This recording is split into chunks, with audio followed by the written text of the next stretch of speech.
Thank you for being here. We have another session with one of our sexperts. I'm Dr. Juan Andino from UCLA. I'm a urologist. Could you please introduce yourself? I'm Dr. Marieke DeWitte. I'm from the Netherlands, Maastricht University. I'm a psychologist and a sexologist. Thank you for traveling. Thank you for being here. Thank you for the invitation. Of course. It's so nice to have you and to have the perspective of someone with your background and with your training. Oftentimes, and you brought this up in your talk earlier today, but oftentimes we don't get to talk about pleasure and just even that word and the definition of that word. And so much of what we do in the office can feel very clinical and scientific, but it ignores the reality of the rest of the world. How, with your background, with your training, the research that you've done, how do you start that conversation talking about pleasure? How do you even define it for patients? Well, I think it's very difficult to define pleasure because pleasure is, very subjective. It's very individual. It's what brings you pleasure. And that is what sex all is about. I mean, pleasure is, you can see it as a very physical sensation, like the personal gratification, the lust, the hedonic part, but you could also define pleasure as more a deeper connection, as something, as more as intimacy. So it's very diverse, and it's very important also to ask patients, like, what brings you pleasure? And I think that is the first question you'll have to ask. I think that's such a good direct thing to say, that is you have to ask. Yeah. If you don't ask, if you don't start the conversation, you don't open that door for them to be able to feel comfortable sharing. And is that something that you find that many patients are okay opening up with on the first time you meet them, first visit? Or do you have other approaches or other techniques to try to normalize the conversation and then kind of bring them in more? Yeah, I think it's very important as a healthcare professional to be proactive, to talk about sex, even as urologists, and you think, okay, they come here for sexual problems, so they will talk about sex, but even then they will try everything not to talk about sex. Also, like with me, as a sexologist, they will start about their partner and their relationship, and then before you know it, you're talking 45 minutes about the relationship, and then you have 5 minutes to talk about sex, and especially sexual pleasure, because like, what is that? So I think opening up the conversation is really important, and one way to do it is actually to depersonalize. Is kind of, as a healthcare professional, just say, like, we know from research, or I know from other patients, that the problem for which you consult today coincides with a lot of sexual problems. Do you experience the same? Do you also experience changes in your sex life since you're taking this medication, or since the operation, or since the diagnosis, and so on? Is it okay if we talk about it? Sort of like opening up the conversation. And I think it's really important to do that in the first consultation. It could be that the patient feels a little bit like that there's not enough trust yet, there's not enough therapeutic relationships, and they try to ignore it. But at least by asking the question, you give them the idea, like, hey, this is a theme you can discuss. And then maybe later on, after 3-4 consultations, when there's more trust, they will come back to it, like, hey, you asked me that question about sex the first session. Well, I was thinking about it, and then they will start talk about it. But if you don't talk about it, then they don't talk about it. And then you're both kind of waiting for something. It's kind of the elephant in the room, because sex is an issue, but nobody is talking about it. So being proactive as a healthcare professional is really important, because we know from the patient side that it's an unmet need. And there's a lot of shame and taboo to talk about sex on the side of the healthcare professional, on the side of the patient. So somebody needs to take the initiative to actually start talking about it. Yeah, I think that's such an important message to share in this setting, because like you said, whether it's a urologist, a sexologist, someone who does pelvic floor PT, you just have to normalize it and make people feel comfortable. And I see patients constantly, all the time, who've been referred for erectile dysfunction, and a lot of them have kind of fought their way to get that appointment. They did it on their own because they said no one ever asked them. So I've had this issue for years, and no one ever asked me if I was having sexual problems, and so I never felt comfortable enough to bring it up. Yeah, it is. And I think the next step is also when opening the conversation about sex, what we often see in the medical doctors is that you will then focus on the function and restoring the function, and focusing on the erection, the ejaculation. And I think the next step is actually to focus on the pleasure. And I think that is something that is clearly still missing in sexual medicine, because if you think about what is the outcome of treatment, it is restoring the function. But what the actual outcome of treatment should be is making sex pleasurable. I think the question should not be like, how often do you have sex? The question is, how often do you have pleasure-based sex? And I think that is so important also for patients to know, because a lot of sexual problems have to do with performance anxiety, failure anxiety, a lot of pressure. So there's this association of sex and something negative. And I think it's so important to relearn, to decouple that association and learn a new association, like sex is something pleasurable. So instead of anticipating failure, learn to anticipate enjoyment and pleasure. So that's why that conversation is so important.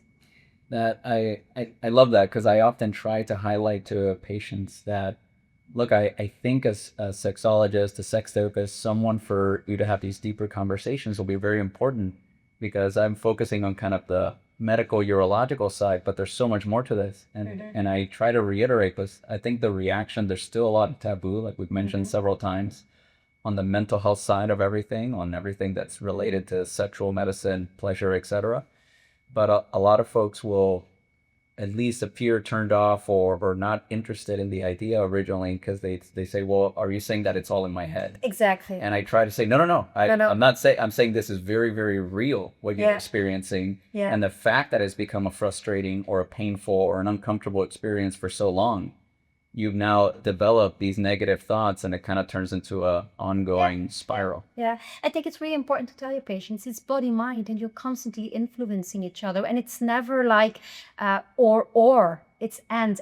It's like not or like, oh, you go to urologist and gynecologist, or you go to psychologist. No, it's kind of trying to combine these disciplines. I think that is so important, because we know, for example, with penile prosthesis or with Viagra, Cialis, everything that patients take, the effectivity is better when you combine it with counseling. Because if you have this prosthesis, but you still have this idea like it's artificial and sex needs to be spontaneous, and there's so the failure anxiety, the performance demand becomes even stronger after the prosthesis. You have to tackle that to make sure that patients use their prosthesis and that they integrate it in their sexual script, and that they just learn to adapt. Sexual flexibility is so important, and that is something that takes time. You need to relearn your sexuality again, and for that, counseling can be so important.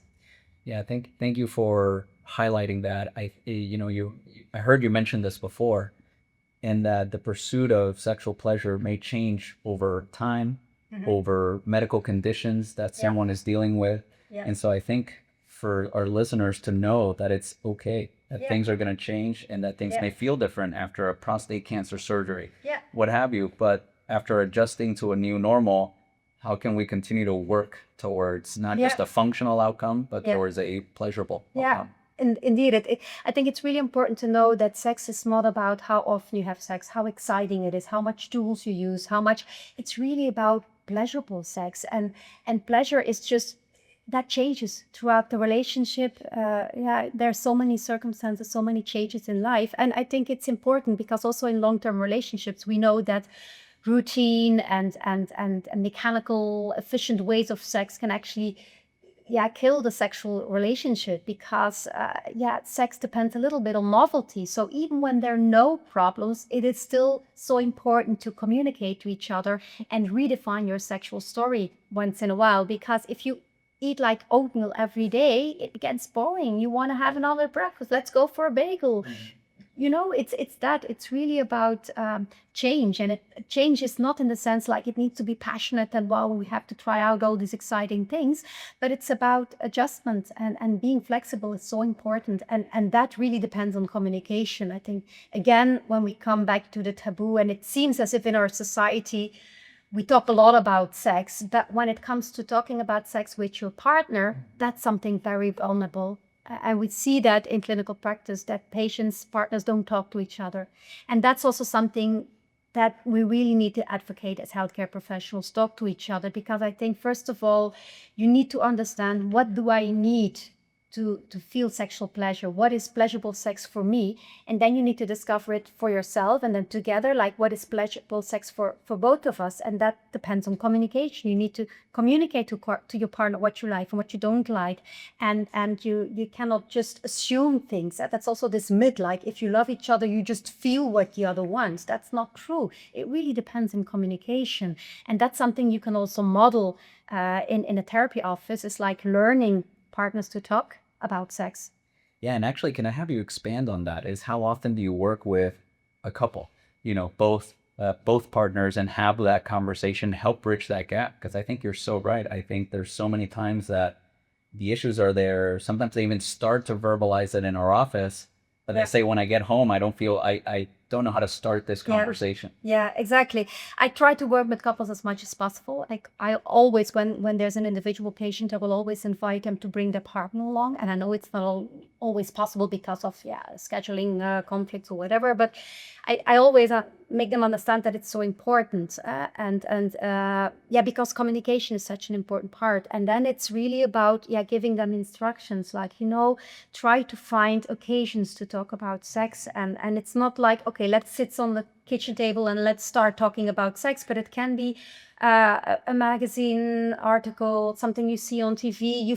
You try to find an opportunity somehow to start talking about sex. And then it's also learning them to talk about positive messages, and to start from themselves, and not like, you are doing this not good, or this is not. It's really like, I would like you to try this, or I was thinking about, and sort of giving these positive messages, because sex is very vulnerable and people often feel like personally rejected when you're saying something. So it's really also learning them to talk in a positive, non-accusing way about sexuality. Yeah, that's really nice, because it'd be very easy for what's trying to be constructive feedback to be misinterpreted as, oh, they're not happy with my performance or what I'm doing, etc. Yeah, I think also what I always find also important to tell to patients is like, pleasure and good sex, pleasurable sex, is your own responsibility. Often people put the responsibility in the partner, like, he's not a good lover or she's not a good lover, but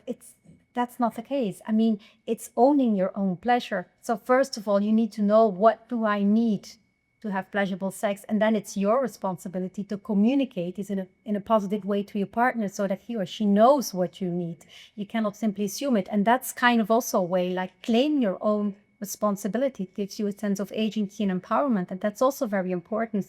And especially we see that in women, they are still very passive when it comes to sex. It's like, you have to give me pleasure. So men have this performance demand, like, I'm responsible for the pleasure of my partner. And then the female is more like, oh yeah, you have to learn it to me. Like, a lot of women still discover their own sexuality via their partner. And I think that is also something we need to change. It's really about owning your own pleasure. Yeah, and I think on that empowering point, and starting to wrap up our lovely chat here, you brought up the point, I bring it up to patients, that there's an orgasm gap, especially for our heteronormative couples. That there's a big gap, and that penetration is not the end all be all. And while that's usually what you see in media, pornography, etc., what we're exposed to, the getting to a point of pleasure is going to be very variable. And that people need to explore those ways to try to close that orgasm gap, and have that open communication. Yeah, I think that is really important. And I think the orgasm gap is mainly caused by the fact that we are having sex that is very much oriented towards the male sexual script, which is penetration sex. And penetration can be a really important part of your sexual script, but for women especially, a lot of women need clitoral stimulation, direct clitoral stimulation, to reach orgasm or to have pleasurable sex. And I think what we need to know is that that everything what women want, like the foreplay, what we often call it, like the kissing, the manual sex, oral sex, that's often like considered as the bonus, as the appetizer that prepares us for the main course, the penetration. And we need to know, like, real sex is not penetration sex. Real sex is everything. Foreplay is also part of the real sex. That is the main course. And so I think that is also an important message, like, broaden up our definition about sex, because often we equate sexual pleasure with orgasm, and we equate it with penetration sex, but it's much more than that. And that is so important. Also, when we think about clinical conditions after cancer and so on, you have the sexual rehabilitation. It really helps to normalize the fact that sex is broader than only penetration sex. There are alternatives to sexual intimacy, and that is such an important message to bring to patients. Yeah, it's something I've learned over time coming to the SMSNA, getting to hear from mental health providers, sexologists, people with your background, with your training, who share this for us, for the urologists in the room, that I now incorporated into my counseling. And someone's a prostate cancer survivor, they're coming in for an inflatable penile prosthesis consult. very early on, I start chatting with them. Well, have you guys discussed? Have you talked about, is penetrative sex the number one priority either for you or your partner or both? So if it is, then yeah, this is a great option, and let's talk about it, how it works, how it restores Yeah. functions, etc. But importantly, know that there are other ways, and there are other couples Yeah. who come in and from the get-go say, look, my partner and I have already had very good open communication.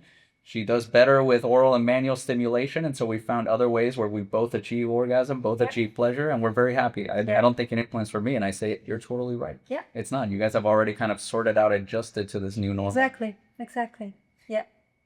Any message for our audience? There's been a couple nuggets that I'm gonna already take back to my practice, but knowing that both patients and other physicians, providers are gonna listen in, is there kind of one main takeaway that you would want everybody to remember in this aspect of, pleasure as we think about restoring or optimizing sexual function?